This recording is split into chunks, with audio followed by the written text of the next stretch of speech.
विश्वंभर नाथ शर्मा कौशिक जी की कहानी भक्षक रक्षक। वाचक अमित पांडे। भाग एक। दोपहर का समय था। पंडित चंद्रकांत सर्राफ अपनी दुकान पर बैठे थे।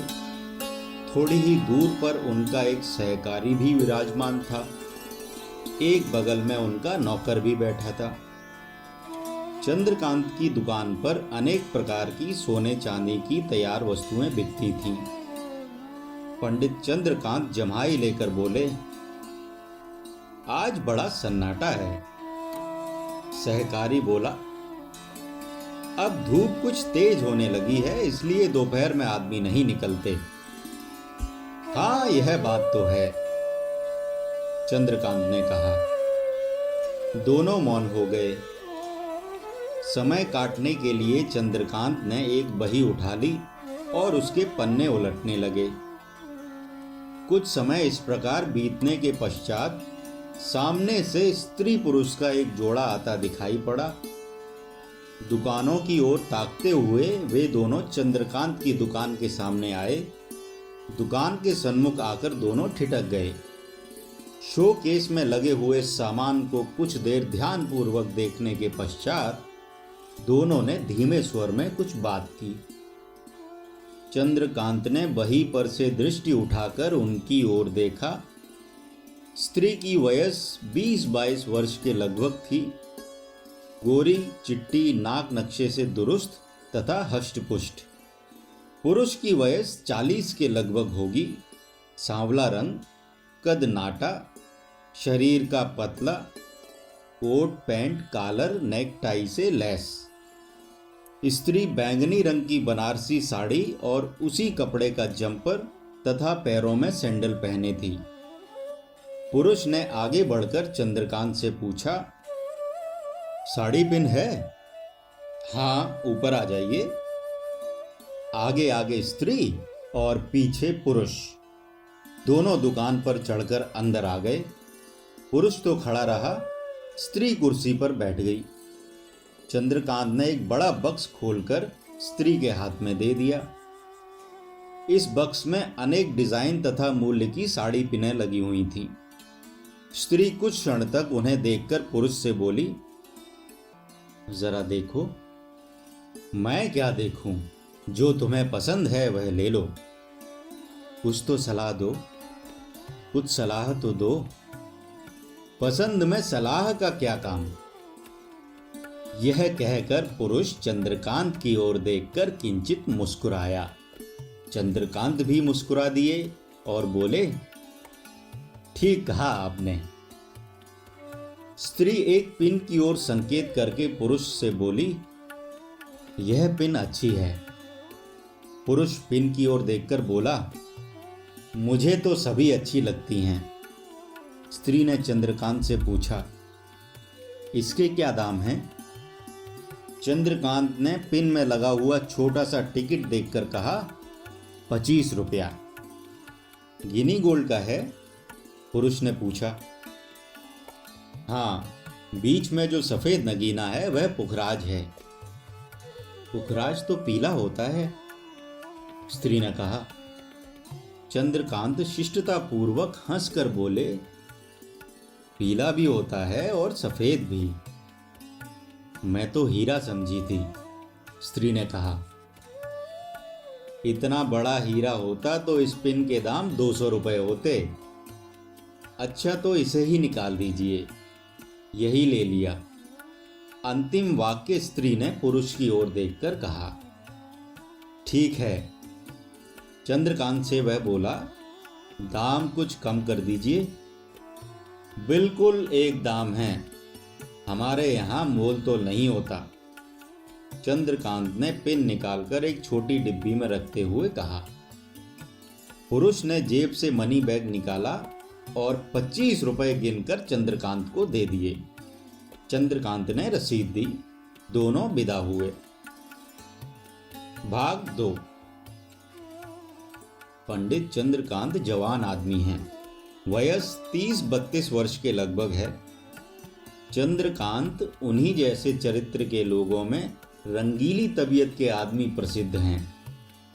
शरीफाना ढंग से परस्त्री तथा वेश्यागमन करने वालों को कुछ लोग रंगीली तबीयत का आदमी कहते हैं। पंडित चंद्रकांत इसी ढंग के रंगीले आदमी हैं। संध्या का समय था। पंडित चंद्रकांत अपनी दुकान पर विराजमान थे। इसी समय उनके एक घनिष्ठ मित्र जो उन्हीं के समान रंगीले थे आए। चंद्रकांत मुस्कुराकर बोले, आओ रजनीगंधा। चंद्रकांत ने इनका नाम रजनीगंधा रख दिया था। अपने घनिष्ठ मित्रों में यह महाशय इसी नाम से पुकारे जाते थे। रजनीगंधा नाम इस कारण पड़ा कि यह महाशय रात में ही निकलते थे। संध्या को स्नान करके अच्छे वस्त्र पहनकर तथा इत्र सेंट से सुवासित होकर घूमने निकलते थे और 11-12 बजे घर वापस जाते थे। घर के रईस तथा धनाढ्य थे। रजनीगंधा महाशय बैठकर बोले, क्या हो रहा है? बस यहाँ तो वही नित्य के पापड़ बेलना। आप अपना कहिए, आज कार नहीं लाए? ऐसे ही टहलता हुआ चला आया। कार लड़के बच्चों को सिनेमा ले गई है। यह कहो, और क्या खबर है? खबर यह है कि कल लखनऊ चलते हो। लखनऊ? हाँ, काम तो है। तुम क्यों जा रहे हो? ऐसे ही घूमने फिरने। बहुत दिनों से कहीं गया नहीं, इस कारण तबीयत मचल रही है। चंद्रकांत ने मुस्कुराकर सिर हिलाते हुए कहा, तबीयत मचल रही है, मैं सब समझता हूं। रजनीगंधा महाशय भी मुस्कुरा दिए और बोले, चलोगे? चलो, मुझे तो जाना ही है। रेल से चलोगे या कार से? कार ले लेंगे। कल सवेरे चलो, दिन भर घूमे फिरें। तुम अपना काम कर लेना, रात को होटल में ठहर जाएंगे। वह तो तू ठहरेगा ही। रजनीगंधा जो ठहरा, रात को ही महकेगा। चंद्रकांत ने मुस्कुराते हुए रहस्यपूर्ण दृष्टि से कहा, हाँ तो बोलो, पक्का रहा? अभी बताता हूं। यह कहकर चंद्रकांत ने अपने सहकारी से कहा, जरा वह लिस्ट तो निकालना, देखें कौन कौन सी चीज लानी है। सहकारी ने सूची निकाल कर दी। चंद्रकांत उसे ध्यानपूर्वक देखकर सहकारी से बोले, इतनी सब चीज आवेंगी? हाँ, आना तो सभी चाहिए। देखो, कल दिन भर में काम हो जाएगा तो आ जाएंगी। तो परसों भी ठहर जाएंगे। शाम तक काम हो जाएगा, बस उसी समय चल देंगे। रजनीगंधा ने कहा, हाँ हाँ, अच्छा, पक्का रहा। भाग 3। दूसरे दिन पंडित चंद्रकांत तथा रजनीगंधा कार द्वारा लखनऊ पहुंचे। दिन भर इधर उधर घूमने के पश्चात संध्या समय ये दोनों अपने परिचित होटल में पहुंच गए। होटल के मैनेजर ने मुस्कुराते हुए इनका स्वागत किया। रजनीगंधा ने पूछा, हमारा रूम खाली है? खाली है सरकार। आपका रूम तो अधिकतर मैं खाली ही रखता हूँ कि न जाने कब सरकार तशरीफ ले आवें। बड़ी मेहरबानी है। होटल के गैराज में कार खड़ी करके दोनों अपने कमरे में पहुंचे। कमरा काफी बड़ा था। एक और 2 पलंग बराबर एक दूसरे से सटे हुए बिछे थे। पलंग पर बिस्तर भी लगे हुए थे। दूसरी ओर एक सिंगार मेज लगी थी। एक और कपड़े टांगने की अलमारी थी।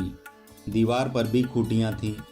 बीच में एक छोटी सी गोल मेज के चारों ओर 4 कुर्सियां बिछी थीं।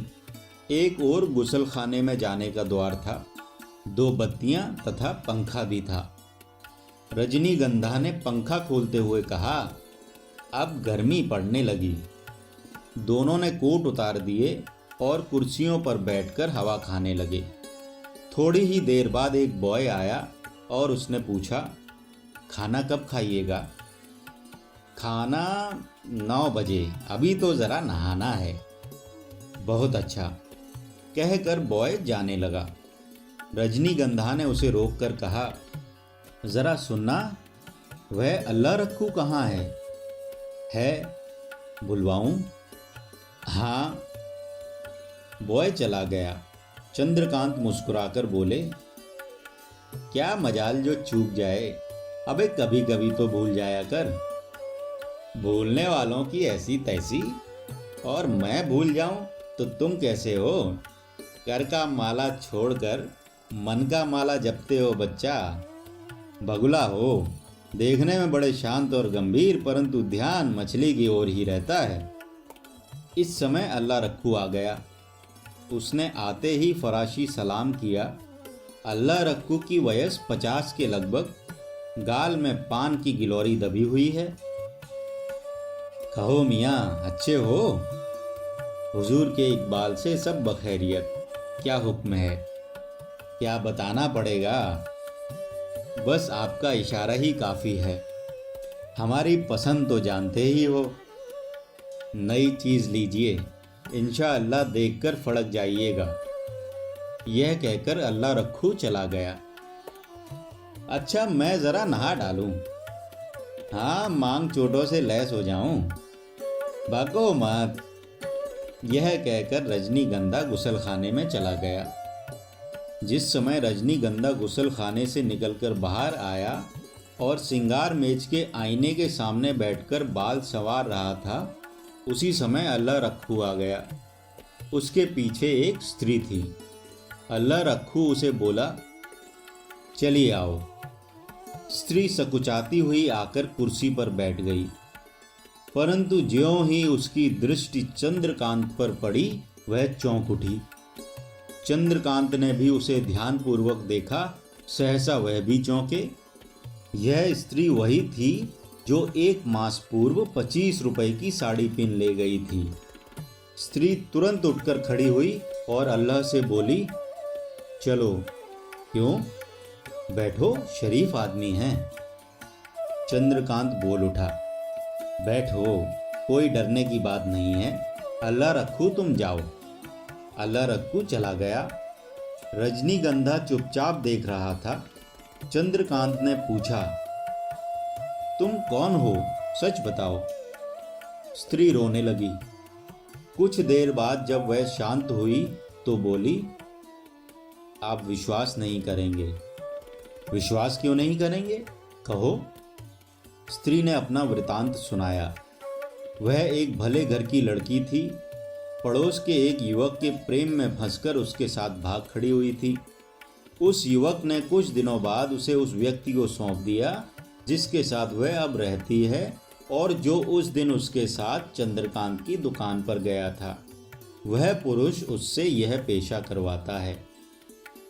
चंद्रकांत ने कहा, तुम उसका कहना क्यों मानती हो? वह जल्लाद है, उसकी बात न मानूं तो जान से मार दे।